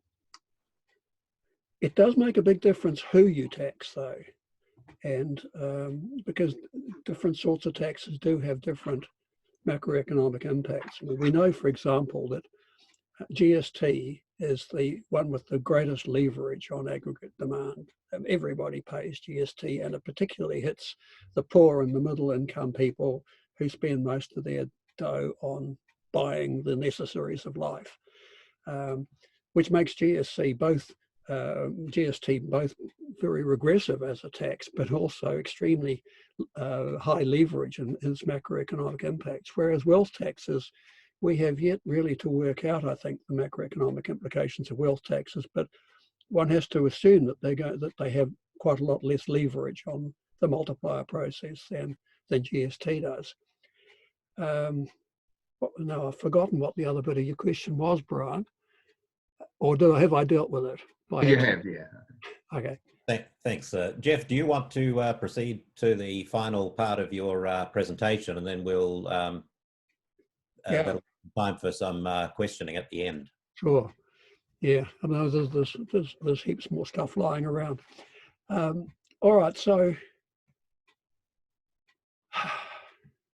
where were we? Yes, I was talking about the social democratic state, and I'm not sure whether I've adequately dealt with the question of the debt burden, but I do want to move on to looking ahead to how we should be structuring our fiscal situation. So right now, what we have is an enormous amount of fiscal space for the government to occupy, and with no need to cut private sector demand and a huge need for injecting more aggregate demand. It's not a situation where we need to focus our attention on putting out lots of bonds, for example, into circulation and worrying about debt burdens and so on. We don't need tax increases, and we don't need new debt. And we don't need the wealth transfers that go with that. But looking ahead in future periods, if the economy goes back to full employment, where it hasn't been, by the way, for a decade at least, we've had a long period of quite serious austerity. Our unemployment rate is still far higher than it should be. But you may have an issue with aggregate demand being greater than aggregate supply, or a sort of code for that, I suppose, is excess liquidity, and the prospect of inflation. And there are 5 policy responses that you can think about in that situation. I'm just going to stand up and pull a curtain because I can see the sun is shining on my face. There, it's probably going to make it easier to see me. The first one is that if indeed aggregate demand is pushing hard against aggregate supply, and your government sector really needs to do the spending to provide collective needs, then you have to look at, or then you can look rather at increasing the tax take as a way of clearing the fiscal space that the government can occupy. And that does involve cutting back the private sector claim on current GDP by increasing the amount of tax that you collect from it. Now notice that that increase in tax is not about financing the government, it's about clearing the space within which government can undertake its operations. Second thing is that you can do open market operations to pull money out of the economy, and there is a real issue around what the macroeconomic effect of that sort of open market operations is. I mean, we're very familiar with using bond purchases and sales by the Reserve Bank to influence the interest rate. But there's a number of steps beyond that to work out exactly what that does in terms of leverage on the economy as a whole, whether you can, how much fiscal space you can create that way. Third one is austerity. You can slash government spending. In other words, you give up the ambition of pushing demand against aggregate supply by maintaining a larger state sector. You can allow inflation to run its course. There is an inflation tax. If prices rise over time, the value of the currency comes down accordingly, and essentially an inflation tax can be one way of freeing up real goods and real resources, but it's probably not the ideal one. And you can impose rationing, credit rationing on the banks. In other words, you can pull back the availability of credit, and along with that, pull back the amount of debt-financed expenditure by the private sector that can be undertaken. So just looking ahead, thinking, well, when the budget was written, what was Treasury thinking would be the outcomes? And this, Ganesh Nana did this chart a couple of days ago, and I thought, well, it's worth putting this one up. This is a projection that says, yeah, we're going to have to do a big expansion to get us through the crisis, but the long run goal is austerity again. Let's have the state sector spending, the core crown spending back to 30% of GDP, which is that budget responsibility rules target that the government has set for itself. And I'm not sure that explicitly the government has said we are going to go back to austerity. And indeed, I understand Grant Robertson to have said something quite different that he's done with austerity. Nevertheless, the budget has built into it at the moment this projection that we go back to a 30% of GDP for the core crown. And I'd be arguing that in the long run, we have to sustain the larger state sector. Our state sector has been shrunk too far. And part of that is to do with the rhetoric of reportage of our fiscal position. That 30% of GDP core crown is comprised of three components. It's comprised of government consumption, exhaustive consumption, that is the government actually goes out and buys real things. It buys educations, it buys health, it buys housing, and so on. And that's only about 15 or 16% of GDP. It's not a big proportion at all. Then there's government investment, another 3 or 4%, where the government is actually installing new assets. And then there's transfers. The whole benefit system is on top of that to get to the 30%. In terms of the government's actual capturing of the economy's scarce resources for its own purposes, it's way down below the 30% figure that people tend to throw around in their heads. It's under 20, down around in the mid-late teens, and it has been falling over the last decade as with an inexorable squeeze on the government's real purchases of consumption and investment goods.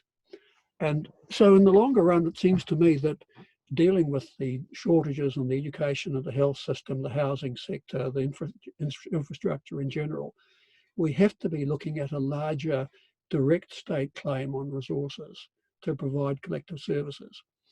And that's going to mean that when the economy does come back, assuming we do get it back to full employment, which should be the first goal of any social democrat government, then the government will be needing to take a larger slice of the resulting pie, which means the private sector will have to give up some of its slice. It doesn't mean you impoverish the private sector, it just means proportionally it has a lower claim on the total. And so a full employment policy package has to include a tax system that's designed to create and sustain the fiscal space for government to do its job properly. And so looking ahead to 2024, I just wanted to throw a couple of things up there. If we have a larger share of GDP allocated to the state, then, and if the economy is a genuine full employment, which by the way, the budget isn't aiming to get us to by quite a long shot. Several of my colleagues have been complaining that the budget is too small. it means that fiscal space in the long run has to be expanded by increasing the tax take. So in a progressive policy mix, that tax issue should be addressed early rather than late. And the sort of things that I have in mind, and a lot of these and others came before the tax working group a couple of years ago, so they're not novel. Taxes on wealth and inheritance and gifts, carbon taxes, progressive income tax scale, you can fill in the blanks yourself. There are a lot of options there. But if we don't get ready to get the tax system right before 2024, the austerity hawks will be there with spending cuts and tax cuts for the wealthy as their preferred package. And they will have with them the whole austerity narrative that now dominates the media and dominates political discourse. And I have a nasty feeling is going to dominate the National Party's economic package as we come up towards the election.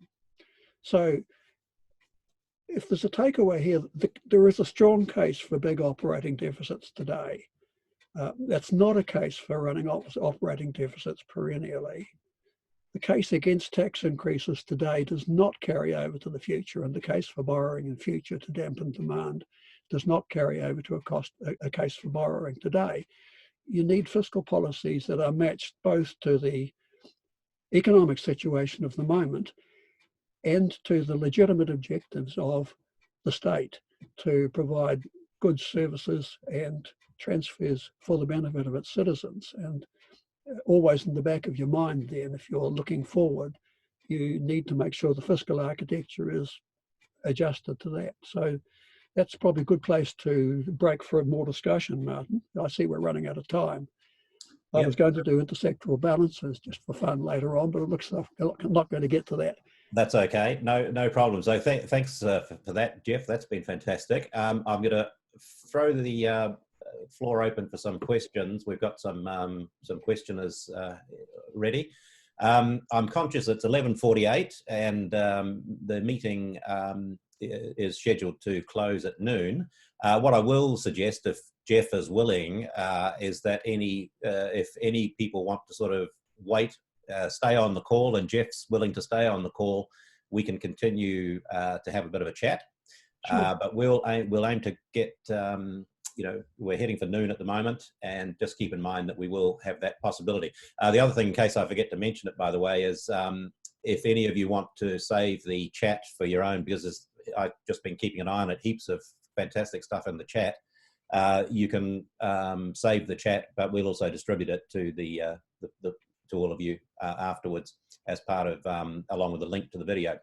Okay, so with that little preamble, Claire, you've been patiently waiting. Would you like to take the floor? Sure. This may come under the heading of a stupid question, but it's something that has puzzled me for a fair old while. We see that the Reserve Bank is planning to spend up to $60 billion on buying bonds, but it looks like they will be buying them in the open market, i.e. from the rentiers. If that's the case, why does the Reserve Bank not buy bonds directly from the Treasury, which would put the distribution of that money into control of the government, which could then at leisure raise the taxes to buy them back or whatever they need to do? Thank you. Well, I don't think that in principle there's any reason why they can't. And quite a few people have been proposing that they should. I think there's an ideological objection to it. And the ideological objection is partly to do with Reserve Bank independence, partly to do with suspicion of government in general.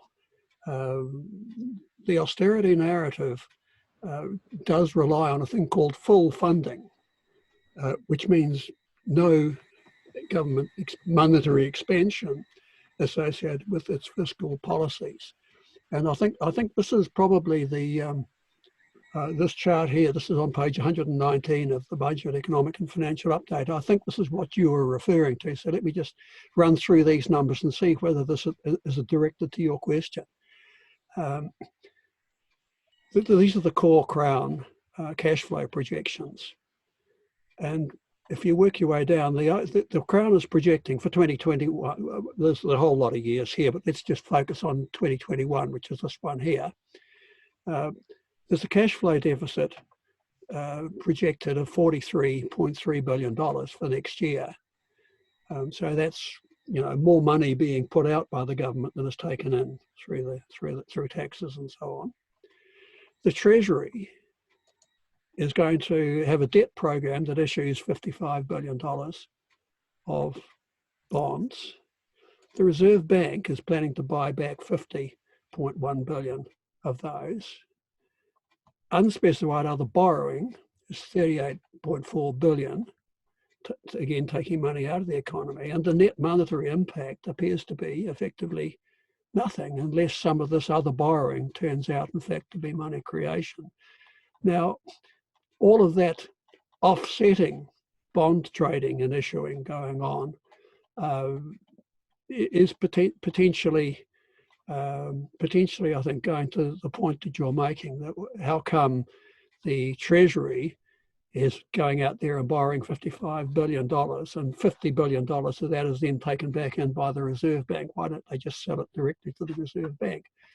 And to be honest, I can't think of any reason why not, except that it violates some very deeply held, essentially ideological thinking about the independence of the central bank and the reluctance to have the central bank and Treasury operating in close concert rather than having them operating at arm's length with a market intermediary in between them. Is that the point that you're trying to get to? Yes, it is. Thank you. And it doesn't make a lot of sense, as you say, ideological rather than perhaps practical. Thanks very much. Yeah, thanks, Claire. Marco, you've got a question. Can you hear me? Yep. Much for this. I've got a question about a statement you make in that great article that appeared in the Herald. It says, when government spends, it creates money in the process with no need to raise that money in advance. And in your slides, you said that when government takes in revenue, the money is destroyed. And this is not something I've ever heard before. It's something that we can actually see happening on the government's books. I'm sorry, I couldn't hear a good deal of that question. Oh dear.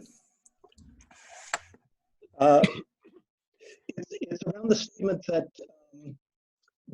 when the government spends, it creates money in the process. Yeah. And then you said that in one of your slides, you said that when the government takes in revenue, the money is destroyed. And what I'm wondering is I've never actually heard that before after years in money reform, and just wondering, is that something that we can see on the government's books? Can we see that happening? Well, in a sense, I should have left that last slide up, perhaps. In a sense, yes. But I can't. No, I've lost it now. I'm just trying to think where you would go looking for it in the government's books. Because I haven't been over. I've never looked at the New Zealand books, but in Canada, which I've spent a fair amount of time, I've never actually seen that. You know, in the conversation, it's always that the government takes in revenue and then it spends that revenue in the economy. That's their fiscal policy.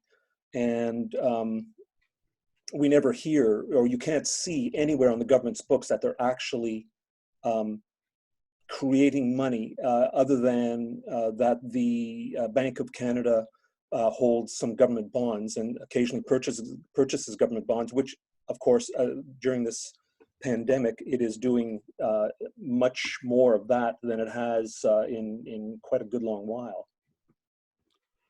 Well, I think partly that's a problem to do with the way government's books are constructed. The financial reporting system that governments use is an accountant's creation rather than an economist's creation, and it's built around the sort of way that you report a firm or a household, so that it treats the government as if it is a firm or a household. And as a result, the the formal books of the government always look as if they're in balance. They don't explicitly tell you about that business that when government spends, money is created, when it taxes, money is destroyed. The best place to look, I think, is the cash flow statement of the core crown, which is the one that I've got up here that I was looking at before, and just focus on the residual cash deficit here. And if you suppose that all the rest of the stuff down below doesn't happen, then you have the Crown spending and receiving cash. So here is the cash it is taking in, and essentially, as that goes in to the Crown, the money disappears from being out there in the private sector. It ceases to be an asset of the private sector and disappears entirely. I see. It's cancelled. And down here are the expenditures of cash that the Crown makes as it puts money out to buy things, and in the process creates the associated purchasing power, and in the process makes an injection of wealth into the private sector. So here is for next year, here is the withdrawal of wealth in the form of cancelled money, and here is the injection of new wealth in the form of created money, and here is the balance between the two, which tells you that other things equal, they're putting another $43.3 billion in next year. And then down here is all that business where they go and try and mop it all up and cancel it all out by the debt program. And I guess the case for money creation is to take it a little easier down here and do less of this messing around with bonds and allow a bit more of the actual net creation of money here to simply lie where it falls. I'm not sure again that entirely addresses your question, but well, I think it does. I think it does. It's a fine point that I hadn't realized that is actually the economists' view of it, and that this is an accounting convention that's being used here, within which we can't actually see the process of money creation or destruction. I see. So anyway, that's interesting for me. Thanks very much. Yeah, thanks, Marco. That's great. Look, I think we'll just take one final question, then I'll declare the meeting formally closed. And actually, Geoff, I won't request that you stay on any longer, because it's been a 2-hour session, so and actually remarkably informative. I'm perfectly happy to stick around. Sorry, what's that, Geoff? I'm happy to stick around. Oh, okay. Well, then that's great. So I'll take one more before we formally close it. So any of the participants who want to leave will be very welcome to. And then stay on if you want, and we can keep talking. Somebody with the name on their Zoom account of P. Howd, and I don't know who that is, but if that's you, you've got a question. Could you fire it out? Hi, can you hear me? Yeah. Yeah, hi, Geoff. It's Philippa Hutton-Chapman here. Oh, hi, Philippa. Thank you very much for a very informative talk.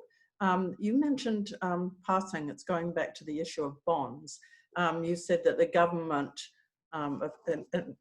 buys bonds externally. It increases the future export, the requirement for future export earnings to offset those bonds. And I'm wondering, in the case of Crown companies who are buying international bonds on and lots of them, particularly Kaingora, the old Housing New Zealand, they're creating assets in New Zealand rather than export earnings. And so does that equation apply to Crown companies and entities in the same way as it does for the government in general?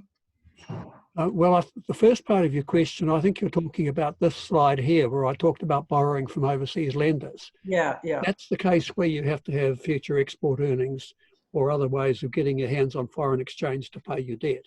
Mm-hmm. So in the case that I mentioned of Dubai, they have borrowed heavily in US dollars. They have been earning vast amounts of US dollars by being a transportation and freight hub and financial center in the Gulf region. and to some extent also feeding off the oil revenues that have kept the whole Gulf region well and truly afloat, all denominated in US dollars. And now Corinth, their transportation hub has been reduced to freight. The passenger numbers are way down. Their oil revenues have gone through the floor. All of a sudden, they're still faced with the same servicing obligations in US dollars, and their flow of US dollars has gone boom. And so they are in serious stock in terms of getting themselves bailed out.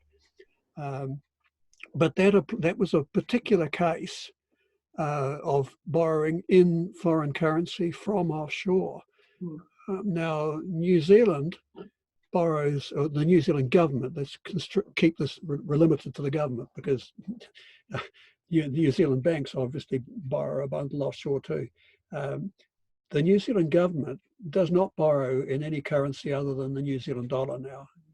Back in the Think Big days, we raised offshore loans in US dollars, which then had to be serviced seriously. But borrowing that's done in New Zealand dollars becomes an overseas obligation if those bonds are bought up by foreign buyers. In the old days, we talked about Belgian dentists, but also fund managers off in other countries. And insofar as those New Zealand dollar claims are held offshore, ultimately, when they are repaid, money has to be paid in New Zealand dollars to the holders of those bonds, but they will be passing that money through the foreign exchange market to use for their other investing and spending purposes in other countries and other currencies. And so there is a thing called the transfer problem, which is the extent to which the New Zealand current account of the balance of payments can easily sustain the flows associated with servicing New Zealand dollar bonds that are held offshore. And it's very much a second order concern at the moment, I think, but it does sort of lie there in the back of your head. When you talk about crown entities like DHBs or Kainga or organisations like that, they are not part of the core government. They can't print their own money. They have to go through the full regular borrowing and repayment of borrowing cycle that any business and any household have to do. It's only core government that has this particular privilege of being able to print the currency in which its obligations are denominated. Now, does that address your question, Philippa? Yeah, fine. We're running out of spit now, and thank you. And it's been a fascinating session. Thank you. Thanks, Philippa. Jane, you've been patiently waiting.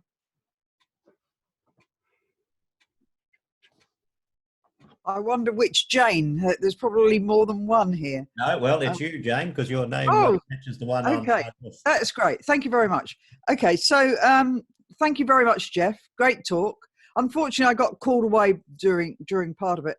But my other major problem is that I've got a very small brain and I don't understand most of this.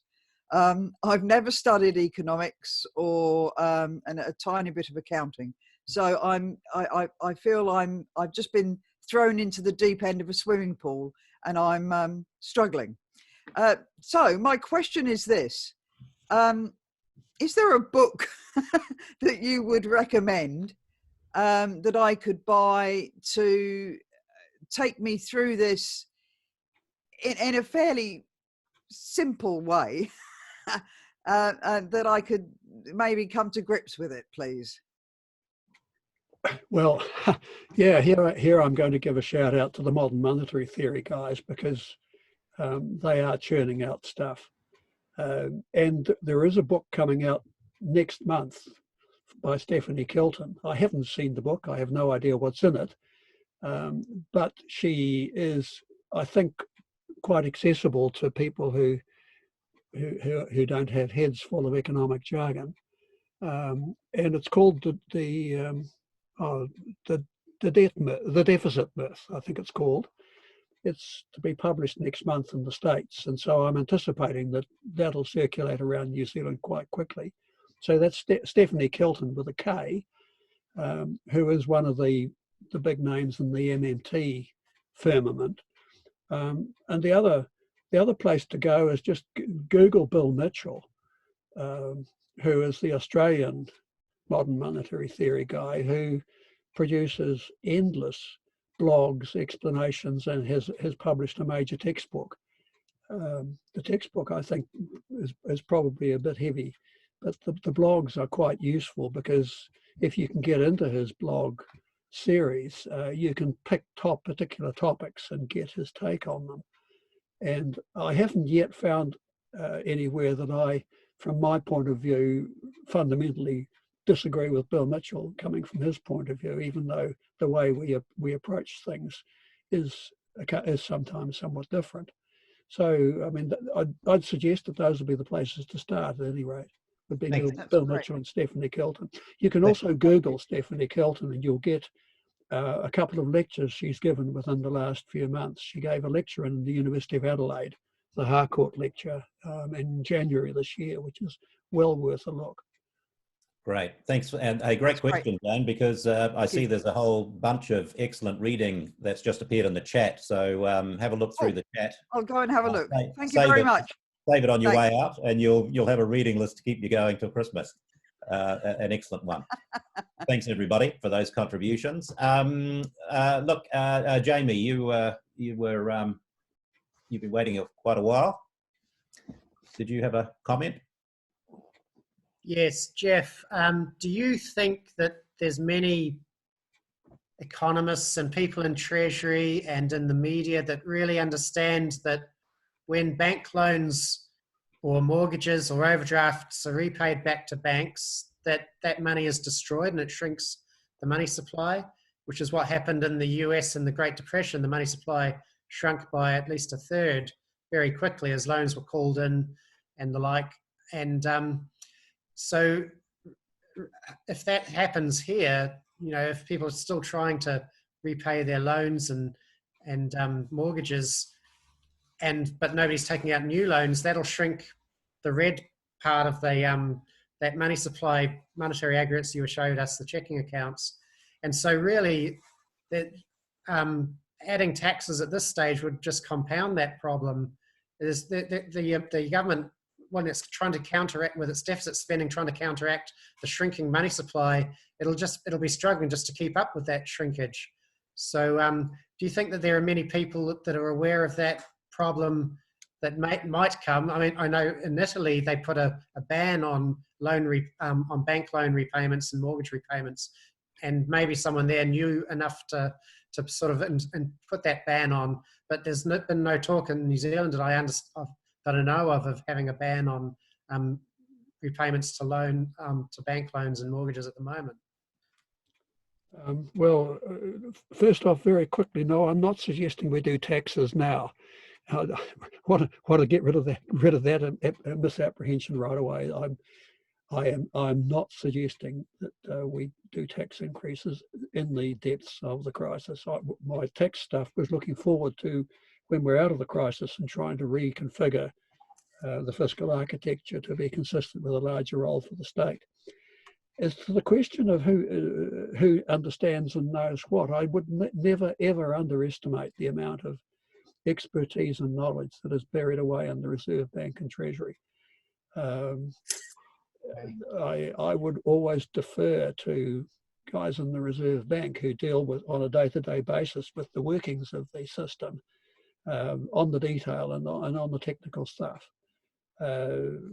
It's when we move out to the big picture stories of macroeconomics that there's room for people to have different points of view, and reasonable people can reasonably differ. I think it's important to, insofar as one can, identify which bits of the current discourse are ideological and so on, which is where I put the austerity narrative about government being just like a household, and which bits of it are areas where reasonable people can have a different point of view. And the money supply is one of the toughest bits of that, precisely because it's a bit of a will of the wisp. In the old days, money supply, had concrete meaning. In the days when money consisted of circulating notes and notes made out of solid metal, and the only question was how much debasement had gone on, you could actually tangibly get a sense of what the money supply was.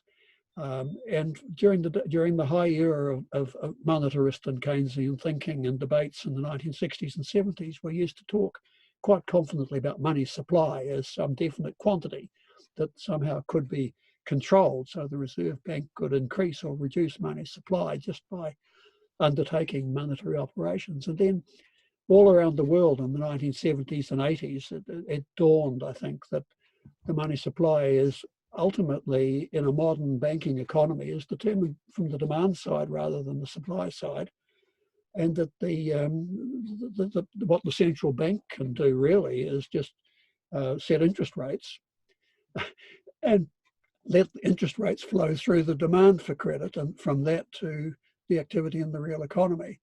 And that leaves the money supply as something which endogenously sets itself, if you like, and all that the fiscal part of the story can control is the amount of settlement cash and currency. Those are the bits of the money supply that over which the central bank and the Treasury directly exercise control. The rest, when the Treasury injects purchasing power via fiscal expenditures, and that appears as an entry in the demand deposits, really just an electronic entry in the demand deposits of private sector participants.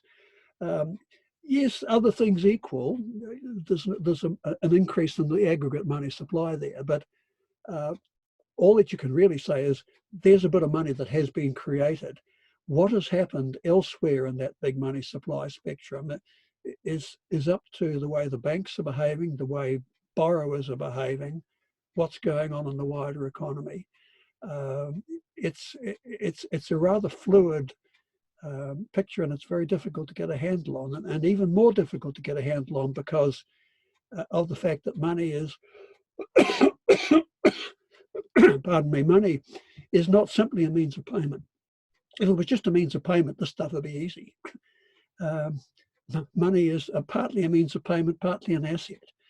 And the amount of the money supply that's being devoted to current payments versus the amount that is being treated as just an asset, a set of book entries, can vary over time in ways that are hard to predict. So